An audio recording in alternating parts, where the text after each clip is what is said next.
Ah, perdón, agarré mal eso. No, está bien, pero alguien puso la prenda en el bote de la basura. Sorry. Bueno, estamos como nuevos, ¿verdad? Como si fuera la primera vez que hacemos esto, ¿verdad?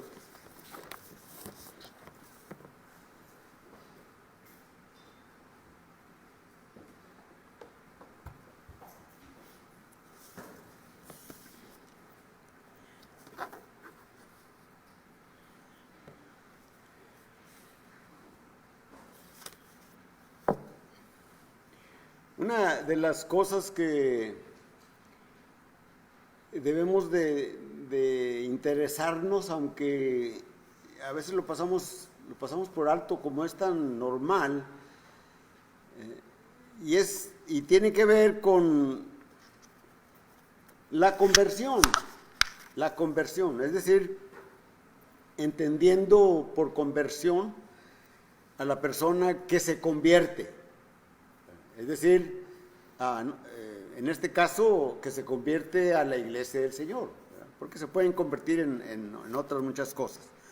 Sin embargo, pues tenemos que dar importancia a esta conversión. La importancia o entendiendo la conversión sería nuestra lección de esta mañana.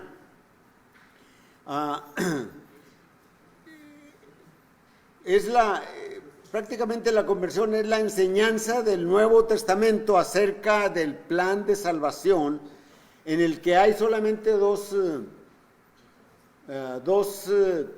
aspectos, ¿verdad? O dos partes. Una de ellas es la parte divina y la otra es la parte humana. En la parte divina, pues por supuesto que podemos mirar allí el designio de Dios que para con el hombre. Dios propone el plan de salvación. Él es el creador del plan de salvación para que el hombre pueda convertirse, para que pueda haber la conversión. El apóstol Pablo, en la parte divina, le escribe a Timoteo. Pablo está en la cárcel en la segunda ocasión, es la última cárcel en la que él se va a encontrar y en la cual terminará su vida. Y en la segunda carta a Timoteo, capítulo 1 y versículos 8 y 9, dice: por tanto, no te avergüences de dar testimonio del Señor, o de nuestro Señor. Dice, no te avergüences, ni tampoco te avergüences de dar testimonio de mí, preso suyo, partícipe de las aflicciones por el Evangelio según el poder de Dios. El apóstol Pablo le escribe a Timoteo y le está diciendo esto: no te avergüences de dar testimonio acerca de Jesucristo, no te avergüences de que yo esté en la cárcel, ¿verdad? En algunas ocasiones, ¿verdad? No en algunas ocasiones, sino que en las situaciones en las que alguien está en la cárcel, ¿verdad?, trae vergüenza a la familia, ¿verdad? Aunque esté en la cárcel por causas injustas, ¿verdad?, trae vergüenzas a la familia. Dice, porque es el poder de Dios, dice, quien nos salvó y nos llamó con llamamiento santo. Dice, no conforme a nuestras obras, sino según el propósito suyo y la gracia que nos fue dada en Cristo Jesús antes de los tiempos de los siglos, ¿verdad? Es decir, desde la eternidad, como ya Pedro también menciona acerca del plan de salvación que está desde la eternidad. Entonces Dios es la fuente de las bendiciones, de todas las bendiciones, no solamente de las bendiciones materiales, físicas, en las que participa todo el mundo, ¿verdad? Recuerden ustedes allí lo que el Señor dice en el Sermón del Monte, ¿verdad?, cuando menciona que Dios hace que el sol salga sobre justos e injustos y la lluvia caiga sobre buenos y malos. y así los malos y los buenos pueden levantar grandes cosechas y ser enriquecidos económicamente, ¿verdad? Pero las bendiciones espirituales, de las cuales Dios es de donde emanan de Él, solamente se encuentran en un lugar.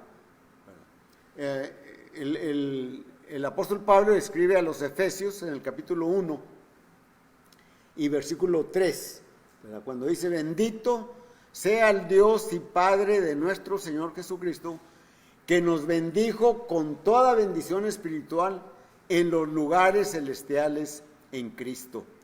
Entonces las bendiciones espirituales se encuentran en Cristo, en la iglesia.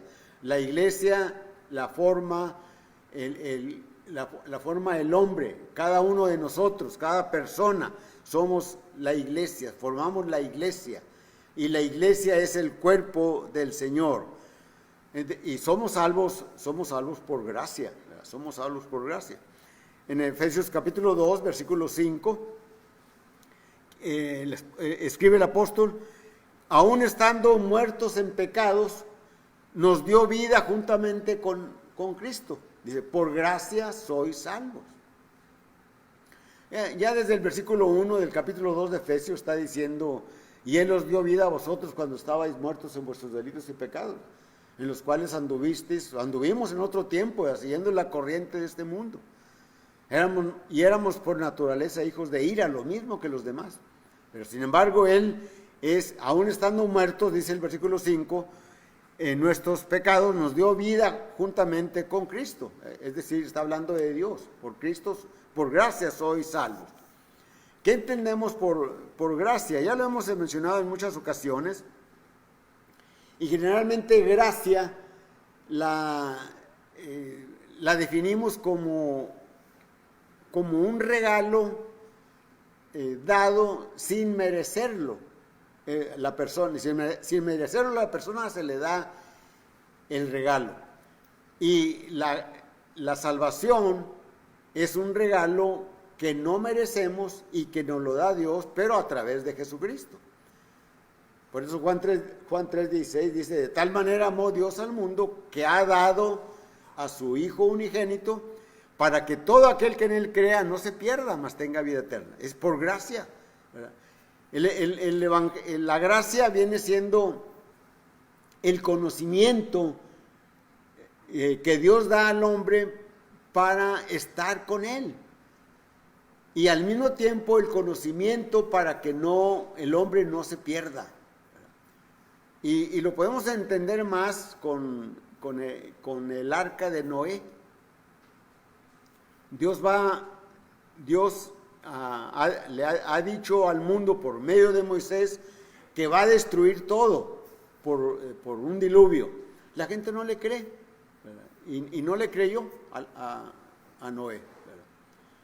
Pero a Noé se le dijo: tú te puedes salvar del diluvio construyendo un arca. Entonces Dios le dice a Noé lo que va a hacer, en lo que va a destruir, en lo que va a castigar, pero le dice también cómo él se puede salvar, cómo puede evitar el castigo. Bueno, el Evangelio es lo mismo. Cristo es lo mismo para nosotros. Cristo vino a salvarnos, pero debemos de recibirlo a Él. Si no lo recibimos, vamos a perecer. Por eso el Evangelio de Juan, capítulo 1, versículo 11, dice: a lo suyo vino, es decir, a su creación, y los suyos, sus hermanos, el pueblo de Israel, no le recibió. Dice: más a los que le recibieron les dio potestad de ser hechos hijos de Dios. Y esto no de voluntad de varón, ni de voluntad de sangre, ni de carne, sino de Dios, ¿verdad? Entonces podemos encontrar lo que es la gracia. Y es lo que es la definición, ¿eh? Un regalo, un don no merecido por el hombre, pero al cual tenemos acceso, aunque no lo merezcamos, ¿verdad? Porque Dios no quiere que ninguno de nosotros perezca. No quiere que ninguno perezca. No nada más cierto grupo de gente, no, ninguno perezca, pero está condicionado a recibir al Señor. Entonces, sabemos que Dios nos ha dicho que va a haber un juicio para el hombre. Y en ese juicio vamos a estar delante del fiscal, ¿verdad? Del que ya no nos va a defender Cristo, ahora nos va a acusar. Leemos allá en 2 Corintios capítulo 5 y versículo 10. Leemos: porque es necesario que todos nosotros comparezcamos ante el tribunal de Cristo para que cada uno reciba según lo que haya hecho mientras estaba en el cuerpo, sea bueno o sea malo. Entonces ya tenemos la afirmación de Dios para nosotros de que va a haber un juicio, pero nos dice cómo podemos salir absueltos. Marcos 16:16, el que creyere y fuere bautizado será salvo, el que no creyere será condenado. Ya no está diciendo allí lo que Él va a hacer y cómo nosotros podemos evitar el castigo. Dios dio a su Hijo y lo dio con ese propósito.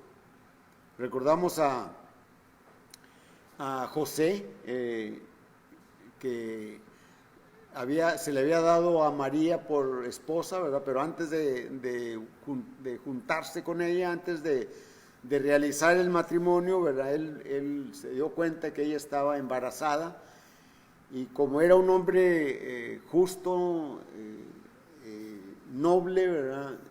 La quiso dejar secretamente para no perjudicarla, para que no muriese apedreada. Pero se le aparece un ángel de Dios en sueños y le dice: no temas de recibir a María tu mujer, ¿verdad? Dice: porque lo que de ella es engendrado, santo es.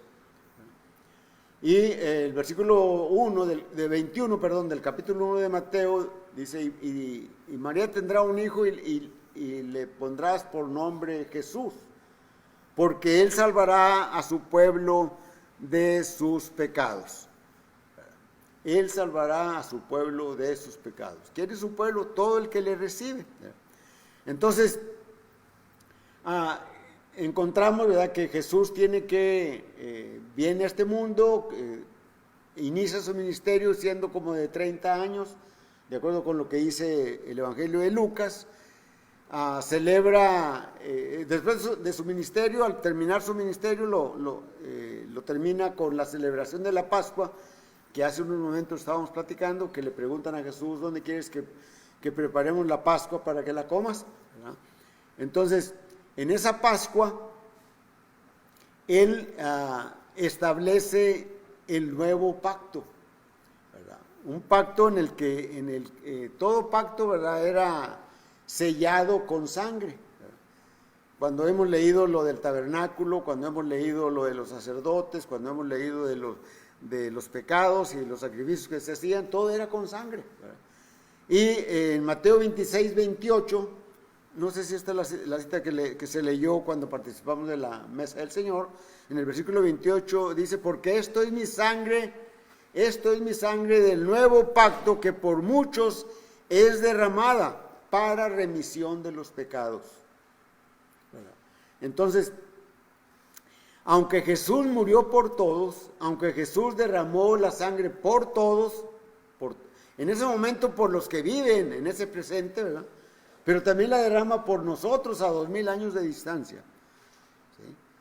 Y la derrama hacia el pasado, desde Adán, ¿verdad?, hacia Jesucristo, derrama esa sangre, porque la sangre es la que nos redime. En Hebreos capítulo 9 y versículo 22 leemos: y casi todo es purificado según la ley con sangre, y sin derramamiento de sangre no hay remisión. Entonces Cristo, ¿verdad?, y establece el nuevo pacto ahí con los discípulos, como se leyó hace unos momentos, ¿verdad?, y establece ese pacto, ¿verdad? Pero ese pacto va a entrar en funciones, ¿verdad?, cuando Él derrame su sangre. Pero ya está el pacto, ¿verdad? Está el testamento, como quien dice. Para entenderlo, una persona lega sus bienes, es decir, le deja en herencia sus bienes a sus hijos, ¿verdad? Y firma el papel, ¿verdad?, en un notario y lo que sea, y ya es legal. Pero todavía los hijos no pueden tomar posesión de la herencia. ¿Cuándo la van a tomar? La van a tomar hasta que muera el que les está legando, el que les está dejando en herencia. Es el padre u otra persona, no necesariamente el padre deja las cosas a sus hijos, le puede dejar a otro grupo o a sociedades o lo que sea, ¿verdad? Entonces, cuando el Señor establece su pacto allí con los discípulos en la Pascua, en la última cena, ¿verdad?, ese pacto va a entrar en funciones cuando Él derrame su sangre, ¿verdad? Entonces Él derramó su sangre, ya el pacto ya está listo, ¿verdad? Viene el establecimiento de la iglesia y todos los que creen en Jesucristo, todos los que creemos en Jesucristo y obedecemos, ¿verdad?, entramos en el pacto, ¿verdad? Y por eso somos adoptados hijos suyos. Es lo que dice Juan 1:12, ¿verdad? Más a los que le recibieron les dio potestad. Potestad es autoridad. Les dio autoridad para ser hechos hijos suyos, ¿verdad? Entonces nosotros venimos a ser hijos, ¿verdad?, porque aceptamos a Jesucristo. El poder de la salvación, pues es el Evangelio. Romanos capítulo 1, versículos 16 y 17.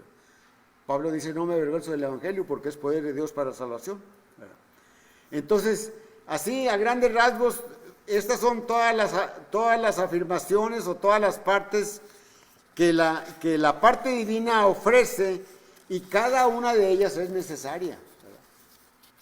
Pero falta la parte humana, ¿verdad? Mencionaba, o no sé si me acuerdo que no, creo que no lo mencioné, ¿verdad?, que el plan de salvación, ¿verdad?, o la conversión está formada o está vinculado lo que hace Dios, lo que hizo Dios con lo que hace el hombre, ¿verdad?, para que el hombre pueda salvarse. Y ya vimos todo lo que hizo Dios, pero ahora, ¿qué es lo que tiene que hacer el hombre? O sea, la parte humana. Bueno, el hombre tenía que predicar el Evangelio. Primeramente, Jesucristo le dice a los apóstoles: vayan y prediquen el Evangelio. No voy a leer las citas, ¿verdad?, pero Mateo 28:19, ¿verdad?, dice que vayan a todas las naciones, ¿verdad? Marcos 16:15, vayan a todas las naciones y prediquen el Evangelio. Lucas 24:47, y que predicasen el arrepentimiento y el perdón de pecados. Hechos 1:8, el Señor le está diciendo a los apóstoles: y me seréis testigos en Jerusalén, en Judea, en Samaria y hasta lo último de la tierra. Me seréis testigos. ¿Testigos de qué? De lo que Él enseñó, de lo que Él hizo. Van a recibir poder, les había dicho unos versículos anteriores, y entonces el Espíritu Santo les hará recordar lo que yo les he enseñado, y les enseñará otras cosas que aún no estaban aptos para recibirlas, ¿verdad? Entonces esa es la parte de Dios, y luego la parte del hombre, predicar el Evangelio. Pero primeramente los apóstoles, y los apóstoles van a dejar la tarea a los que siguen, y los que siguen a la siguiente generación, y así se van, y llegó hasta nuestros días, ¿verdad? A mí me predicaron el Evangelio hace 60 años, ¿verdad? Bueno, ahora tengo la oportunidad de hablar del Evangelio, ¿verdad? Y ustedes lo van a decir más adelante. Pero después de los apóstoles, ¿verdad?, viene la persecución, y la iglesia predica, lleva. Dice Hechos capítulo 8 y versículo 4, dice: los que fueron esparcidos iban por todas partes anunciando el Evangelio, ¿verdad? Segunda de Corintios capítulo 4, versículo 1 al versículo 7, ¿verdad? El apóstol Pablo está hablando precisamente de la predicación de la palabra, pero en el versículo 7 dice, pero hablando de un tesoro como el que es el evangelio, pero tenemos este tesoro en vasos hechos de barro, es decir, en nosotros, ¿verdad? Que somos quebradizos y que desaparecemos, ¿verdad? Entonces, eso es lo que el versículo 7 dice, pero tenemos este tesoro en vasos de barro, para que por la excelencia del poder de Dios sea, pero no en nosotros, sino en todos los que nosotros les podemos predicar. Efesios capítulo 3, versículo 10, ¿verdad? Nos dice allí el apóstol Pablo, para que la multiforme sabiduría de Dios sea dada a conocer en todos los lugares, en los lugares celestiales en Cristo por la iglesia, nosotros, ¿verdad? En Hechos 2:40, ¿verdad? Está hablando en la predicación o ya las exhortaciones finales quizás, el apóstol Pedro les dice, y con otras muchas palabras, testificaba diciendo, sed salvos de esta perversa generación. Y yo creo que no hay una generación más perversa que la actual, ¿verdad? Es mucho pecado, ¿verdad? Y mucha gente que oye el evangelio, pero entra por un oído y sale por el otro, no les conmueve, no recapacitan. Bueno, ayer tuve la oportunidad de estar con unos hermanos, ¿verdad? Se mencionó y se invitó a los que pudieran ir, ¿verdad? A despedir las cenizas de nuestra hermana Adela, ¿verdad? Entonces allá había mucha familia, y pues generalmente un servicio fúnebre, pues se trata de despertar a la gente, ¿verdad? Que un día vas a estar tú allí. No eres eterno. ¿Y cómo estás delante de Dios? Pero pareciera que se le habla a las paredes. Bueno, en ese caso ahí no había paredes, ¿verdad? Pero como al viento, ¿verdad? Y el viento se lleva las palabras, ¿verdad? Es triste y nos da,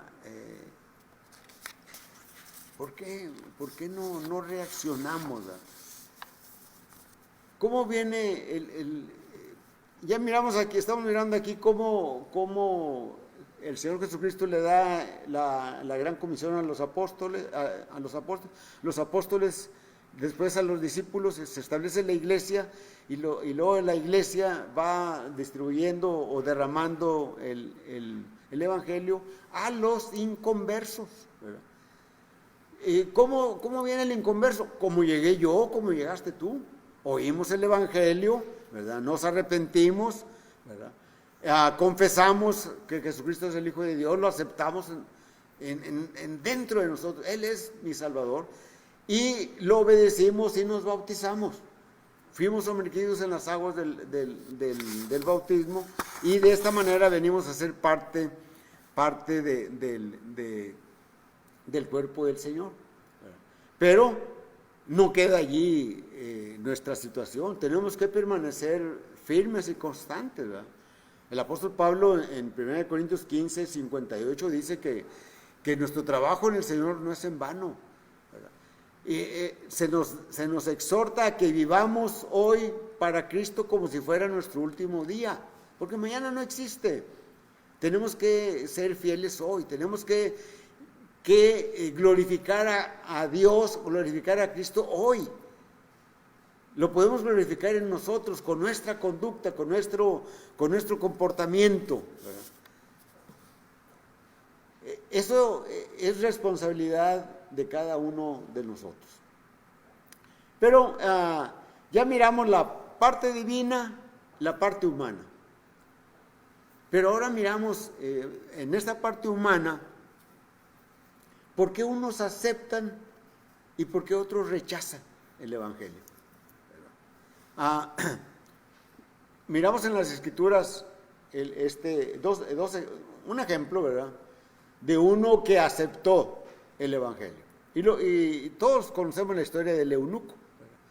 Aquel hombre probablemente judío prosélito o judío de nacimiento, ¿verdad?, de la dispersión, que tenía un puesto muy importante con la reina de Candace en Etiopía probablemente, ¿verdad?, pero era un hombre religioso, ¿verdad?, y había ido a Jerusalén probablemente a participar de las fiestas de los judíos, y regresaba a su casa, ¿verdad?, y el Espíritu manda a un hombre, a un predicador, para que se encuentre con él,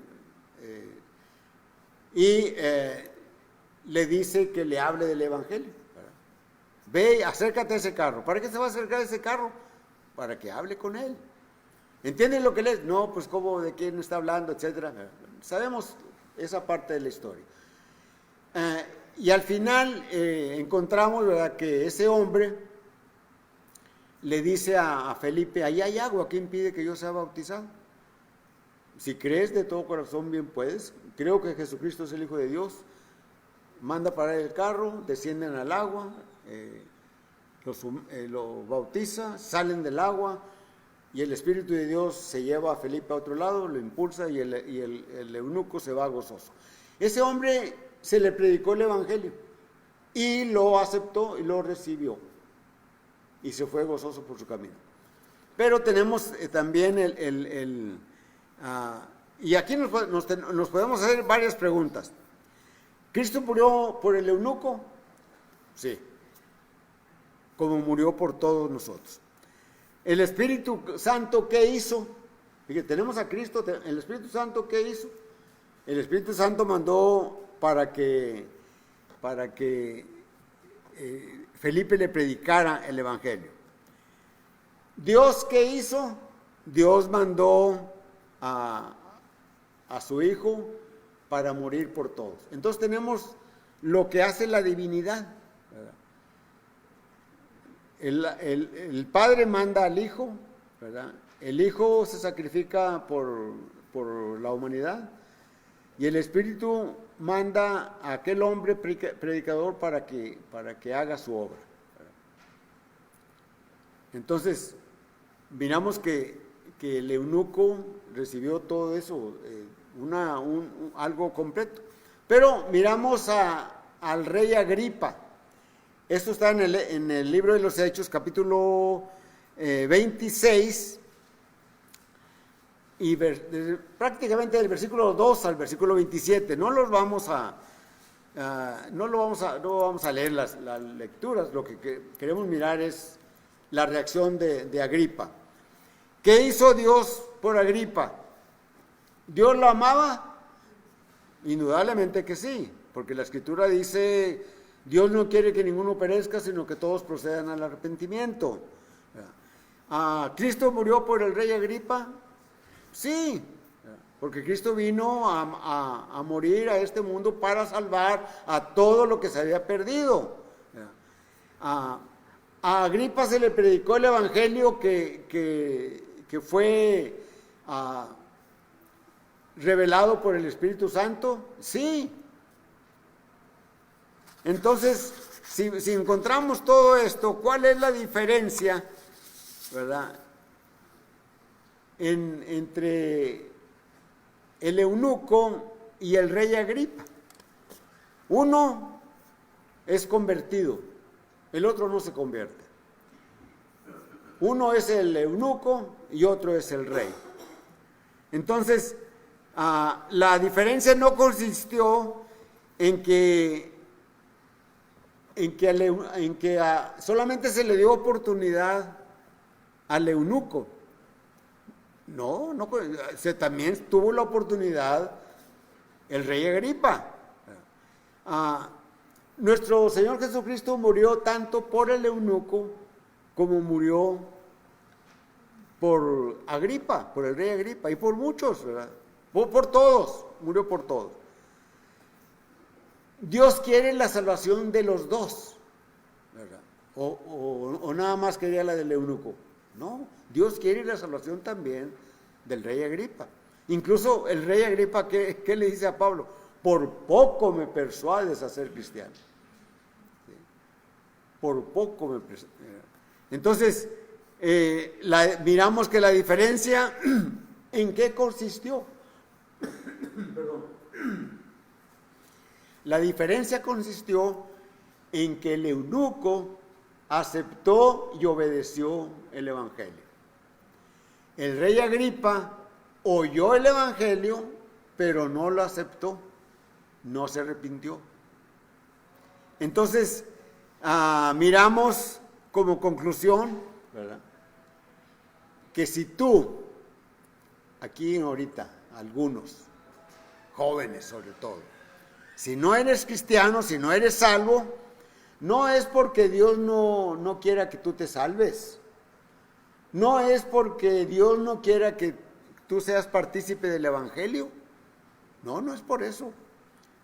Dios mandó a su Hijo para que muriera por ti, que no has aceptado a Jesucristo, no lo has confesado. Dios hizo por ti todo lo que hizo por nosotros. ¿Cuál es la diferencia?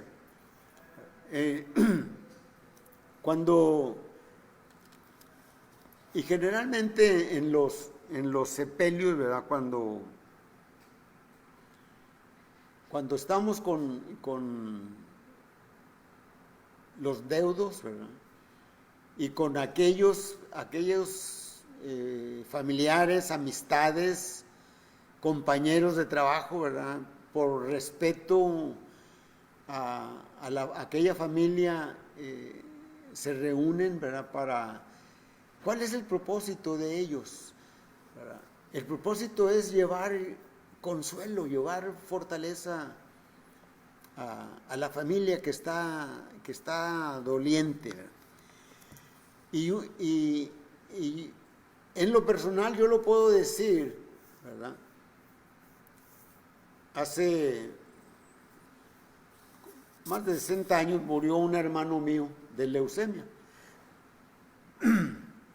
No, pues era un lloradero allí en la casa, ¿verdad? Y principalmente mamá, ¿verdad? Al que no vi llorar fue a papá, pero me imagino que también ha de haber llorado. Y pues uno ve llorar a los demás y pues también se le salen las lágrimas a uno, ¿verdad? En ese tiempo, bueno, se acostumbraba a que se velaban a los cuerpos ahí en la misma casa, ¿verdad?, de uno, ahí en la sala, pues va los sillones para allá y ahí está el féretro, ¿verdad? Y pues veía uno el ataúd y pues a llorar, ¿verdad? Pero a lo que voy es a esto, cuando empezaron a llegar la familia, era como, yo en lo personal, no sé si mis hermanos y mis papás, ¿verdad?, sintieran ese alivio, ¿verdad? Pero yo sentí como que me quitaban un peso de encima. Pero no es solamente eso,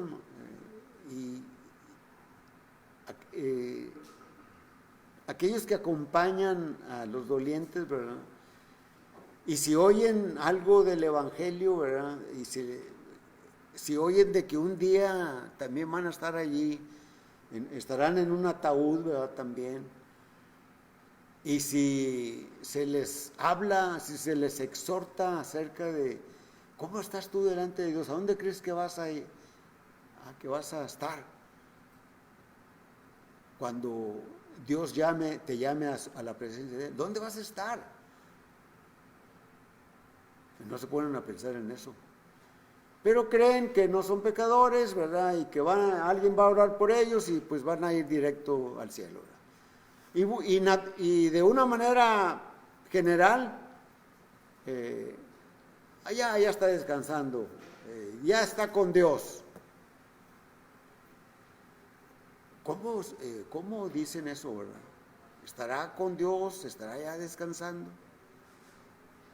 Dios murió por ti, por cada uno de nosotros. El evangelio es para ti y para cada uno de nosotros. Y el Evangelio es para que lo obedezcamos. Por eso nosotros podemos ser salvos por gracia, porque la gracia consiste en que Dios nos está diciendo, un día vas a estar a cuenta conmigo.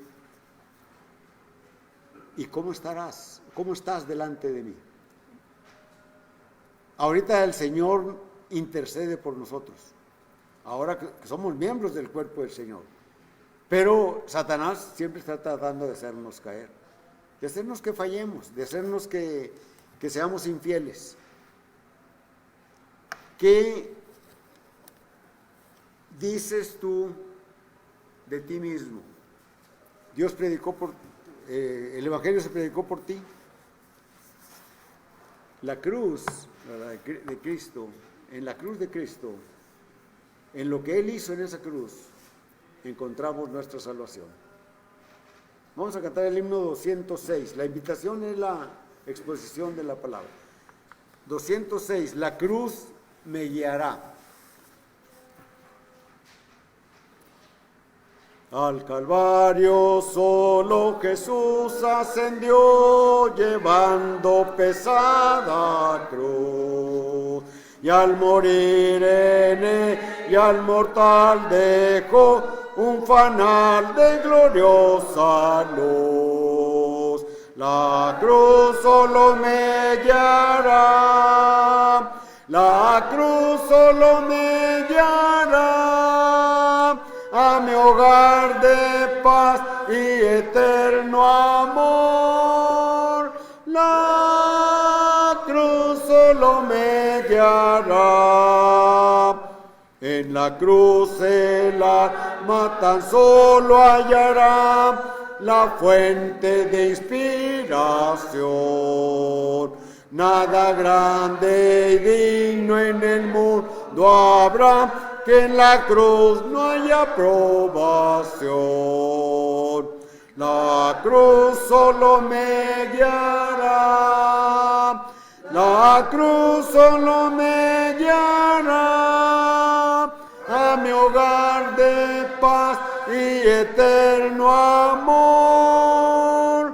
La cruz solo me guiará. Yo por ella voy a mi hogar celestial, el rumbo marcando está. En la oscura vida será el fanal, y a su luz mi alma siempre irá. La cruz solo me guiará, la cruz solo me guiará a mi hogar de paz y eterno amor. La cruz solo me guiará.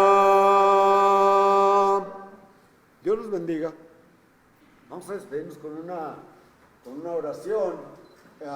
¿Alguien tiene la oración?